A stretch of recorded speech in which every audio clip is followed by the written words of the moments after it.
Halo guys, selamat datang kembali di channel FJM Sinjai. Bagaimana kabar kalian semua? Semoga dalam keadaan sehat selalu dan diberi kelancaran dalam segala aktivitasnya. Masih bersama saya FJM akan menjelaskan alur cerita filmnya. Kali ini saya merangkum alur cerita film yang berjudul Now You See Me 2. Now You See Me 2 masih bercerita tentang pesulap yang disebut dengan 4 penunggang kuda yang terdiri atas Denio, Merit, dan Jack.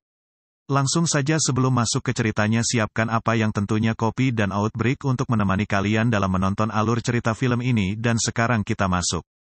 Diceritakan di New Jersey tahun 1984, seorang pesulap yang bernama Lionel Strike mencoba melakukan aksi yang sangat berbahaya. Disaksikan anaknya dan ribuan penonton, dia akan masuk ke dalam brankas besi yang sangat tebal. Lalu dia pun dimasukkan kemudian dilempar ke dalam danau. Waktunya hanya 5 menit untuk bisa membebaskan diri. Bradley yang saat itu sudah menjadi seorang Magic Debunker meragukan tentang aksi Lionel. 5 menit sudah berlalu dan Lionel tidak pernah kembali muncul.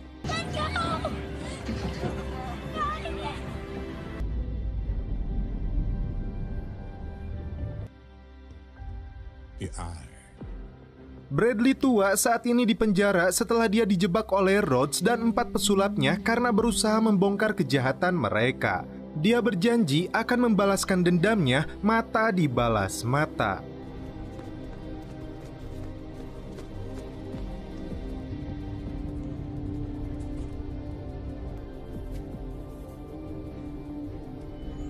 Di sebuah lokasi tersembunyi, Daniel Atlas datang dan hendak menemui sosok sang mata. Namun di sana dia hanya mendengar suaranya saja. 4 pesulap termasuk dirinya yang disebut sebagai penunggang kuda mendapat misi baru. Dan pimpinan mereka yaitu Dylan Rhodes akan menjelaskan rencananya.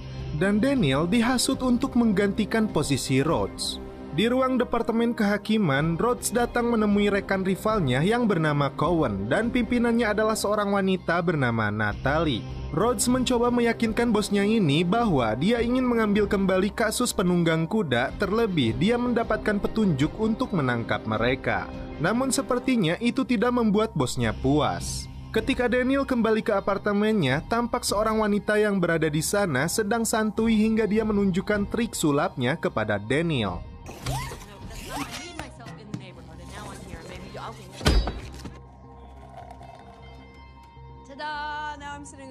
Wanita ini bernama Lula dan mengaku telah diizinkan oleh sang mata untuk menggantikan Henley yang sudah keluar dari kelompok penunggang kuda. Setelah mendapat panggilan dari Rhodes, mereka berempat berkumpul di sebuah lokasi. Rhodes menjelaskan tentang perusahaan Okta dan CEO-nya yang playboy bernama Owen Case dan temannya bernama Walter telah meninggal setahun yang lalu. Perusahaan itu akan meluncurkan ponsel generasi berikutnya dan begitu ponsel ini sampai ke masyarakat, mereka akan menjual informasi penggunanya ke pasar gelap. Dan misi mereka adalah membajak acara itu. Dalam acara peluncuran itu, tim mulai beraksi. Jack menyamar menjadi petugas keamanan sedangkan Daniel menjadi pelayan. Tak lama dia berubah menjadi seorang staf, kemudian berubah lagi menjadi engineering di pusat kendali. Dengan kecepatan tangannya, dia meminta petugas mengamankan petugas aslinya yang diklaim sebagai pasien rumah sakit jiwa sesuai pengenal di tangannya. Bahkan ketika dia hendak menelepon atasannya, HP-nya berubah menjadi sebuah pisang. Giliran Lula yang menjadi seorang koki dan Merit yang menyamar menjadi pelayan. Lula menunjukkan keahlian trik sulapnya untuk mengalihkan perhatian petugas di sana. Saat itulah Merit menghipnotisi Owen dan membawanya masuk ke sebuah ruangan. Di ruang pertunjukan, ketika pembawa acara memanggil Owen Case, disitulah Merit mengendalikannya bahwa akan tampil 3 pesulap yang terkenal yang akan membuka rencana penipuannya. Jack berada di belakang layar karena yang diketahui dia telah tewas dalam sebuah pengejaran. The Horsemen.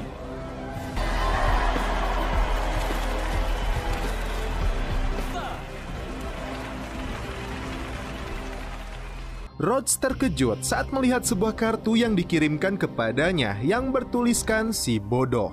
Natalie dan timnya datang ke lokasi ini untuk menangkap mereka. Rhodes mencoba menahannya, namun yang terjadi mereka punya bukti bahwa Rhodes berkomplot dengan para pesulap. Seseorang telah membocorkan rahasianya. Di ruang pertunjukan, tiba-tiba layar menampilkan sosok yang akan membuka kebohongan para pesulap ini. Jack yang dianggap telah mati nyatanya masih hidup dan dia berada di tempat ini. Bahkan agen FBI yang bernama Dylan Rhodes adalah penunggang kuda yang kelima. Seketika, Cowan langsung melakukan penangkapan. Namun dengan keahliannya, Rhodes memborgol mereka dan langsung melarikan diri. 4 pesulap kemudian naik ke atap bangunan dan meluncur melalui sebuah lubang pipa.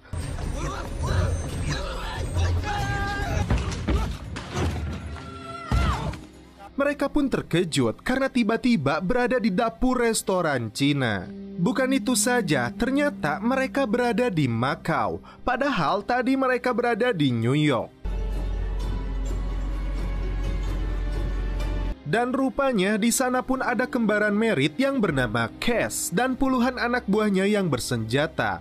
Mereka sengaja dijadikan objek sulapnya. Mereka kemudian dibawa menuju sebuah lokasi. Sedangkan di New York, Rhodes menuju lokasi pertemuan mereka, namun nyatanya 4 pesulapnya tidak berada di sana. Tiba-tiba, Bradley meneleponnya dari penjara. Dia mengetahui di mana posisi 4 pesulapnya berada dan dia ingin membuat kesepakatan dengannya. Tiba-tiba diperlihatkan anak dari Lionel Strike. Siapakah anak dari Lionel Strike itu? Kita lanjut. Si Cass ini rupanya dari sebulan yang lalu telah berhasil menghipnotis Merritt ketika menyamar menjadi petugas pizza dan langsung mengunduh data pribadi semua tim. Mereka pun dibawa untuk menemui atasan Cass dan dia adalah Walter yang diperankan oleh Daniel Radcliffe atau Harry Potter. Dia sengaja memalsukan kematiannya untuk hidup bebas di Macau. Walter kemudian menjelaskan caranya untuk mereka bisa berada di Macau. Dan saat mereka meluncur melalui lubang pipa tersebut, mereka berempat kemudian tidak sadar setelah melihat kilatan ultraviolet yang bertuliskan tidur. Setelah itu, dia membawanya menggunakan jet pribadinya menuju Macau. Walter dan Owen terlibat pertikaian hingga dia mendepaknya dari Okta.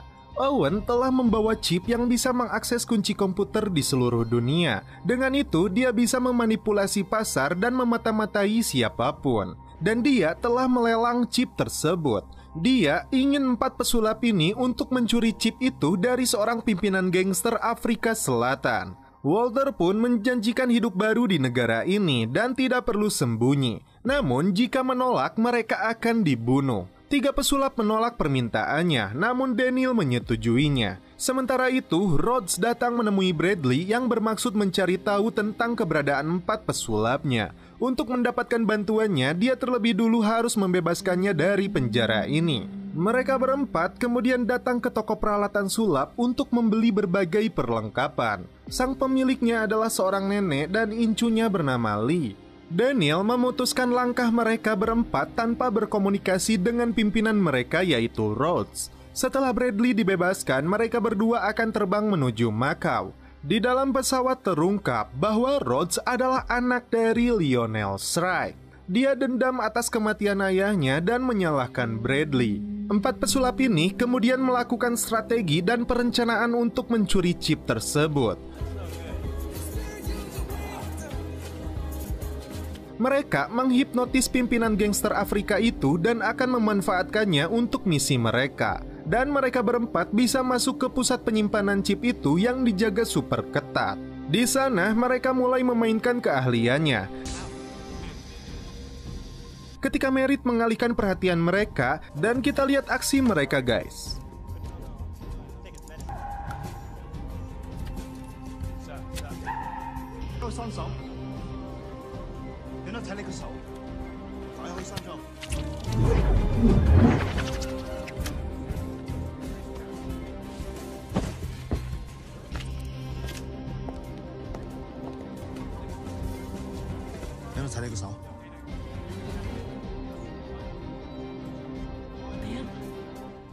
How do you like it? 喂，咩嚟㗎？喂，各位，唔好亂喐啊！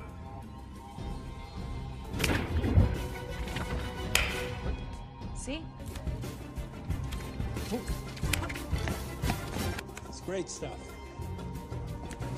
準備好未？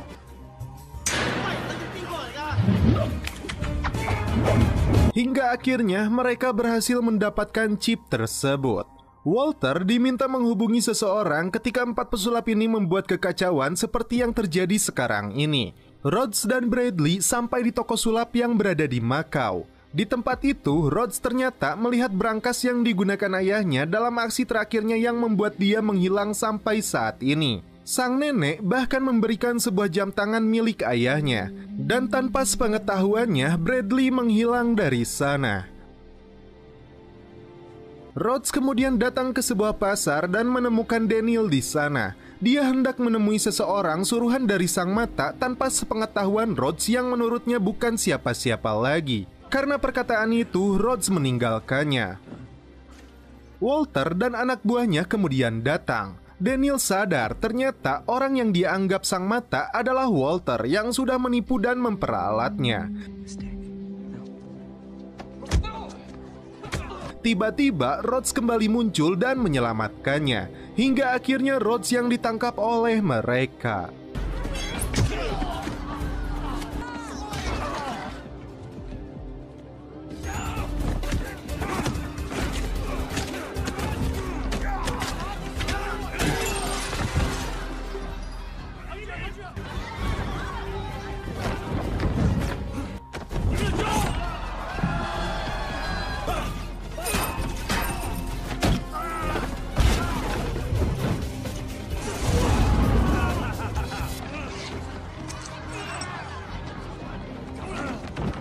Dia dibawa menemui seseorang dan itu adalah Arthur Tressler yang telah dikuras habis uangnya oleh Rhodes dan 4 penunggang kudanya. Dan Walter adalah anaknya. Dia dipaksa dan disiksa untuk mengembalikan chipnya kepada mereka. Dia bahkan dimasukkan ke dalam brankas besi dan dilempar ke dalam laut seperti yang dialami ayahnya.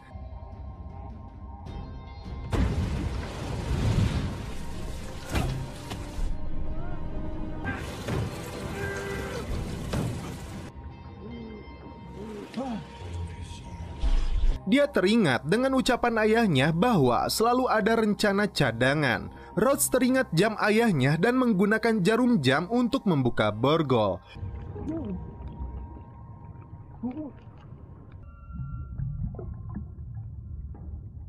Tak diduga, ternyata pengkhianatnya adalah Bradley. Untungnya, Daniel terjun ke dalam laut untuk menyelamatkan Rhodes. Masalah muncul karena chip itu ternyata palsu dan mereka mulai kebingungan di manakah yang aslinya. Tak lama, Nenek dan Lee, pemilik dari toko sulap itu, datang dan mereka ternyata bagian dari Sang Mata juga yang sudah memperhatikan mereka sejak lama. Mereka mempunyai rencana untuk mengungkap kejahatan Walter. 4 pesulap kemudian membuat tayangan video dan membagikannya bahwa mereka akan hadir di London saat malam tahun baru untuk pertunjukan mereka. Walter dan ayahnya termasuk FBI dan Interpol mengejar mereka ke London. Malam itu, Jack muncul tiba-tiba dan menunjukkan kemampuan trik bermain kartunya. Begitu juga dengan Lula, di tempat berbeda dia menunjukkan trik sulap dengan burung merpatinya. FBI dan Walter yang mengetahui lokasi pertunjukan mereka langsung bergerak menuju lokasi. Walter terkejut saat melihat Rhodes masih hidup. Aksi keren dilakukan oleh Daniel. Ketika hujan turun, dia bisa mengendalikan hujan tersebut, bahkan mengembalikannya ke atas. Berbeda dengan Merritt yang sedang berada di sudut kota dan ditemukan oleh saudaranya. Dan saat polisi akan menangkapnya, mereka kembali menghilang. Kali ini Bradley membuat kesepakatan dengan pimpinan FBI yaitu Natalie agar mereka mudah menangkap 5 penunggang kuda itu. Dalam pelariannya, mereka dikejar oleh anak buah Walter hingga mereka tertangkap.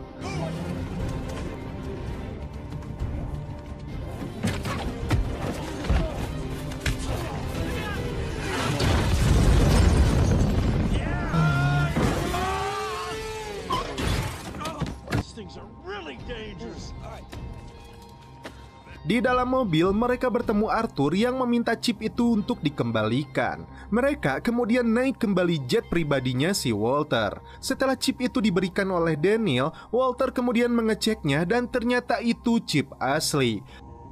It's real. Coach, do Mary Sue. Cass mengusulkan mereka dilempar dari atas pesawat.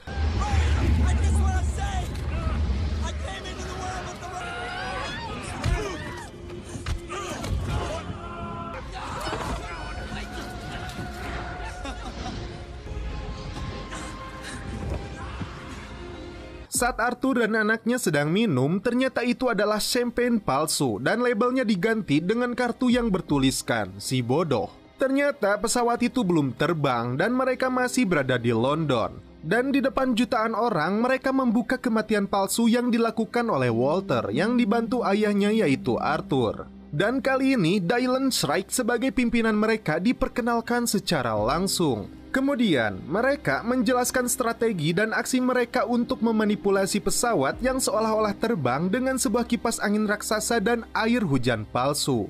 Mereka juga telah menghipnotisi Cass dan seakan dia telah melempar mereka keluar dari pesawat. Chip asli itu akhirnya mereka dapatkan kembali.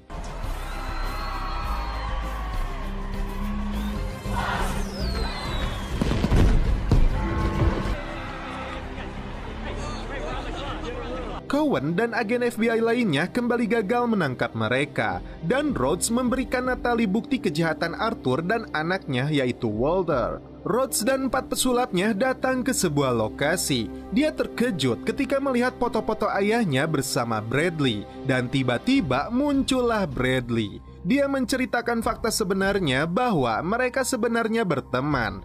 Di luar, mereka seakan saling mencemooh, padahal itu strategi mereka. Namun, dia pun menyadari kesalahannya bahwa dia tidak mempersiapkan pertunjukan itu secara matang hingga merebut nyawa ayahnya. Bradley rela dipenjara hingga Rhodes menghilangkan dendamnya. Kini mereka pun tergabung dalam 5 penunggang kuda dari Sang Mata. Dan film pun berakhir.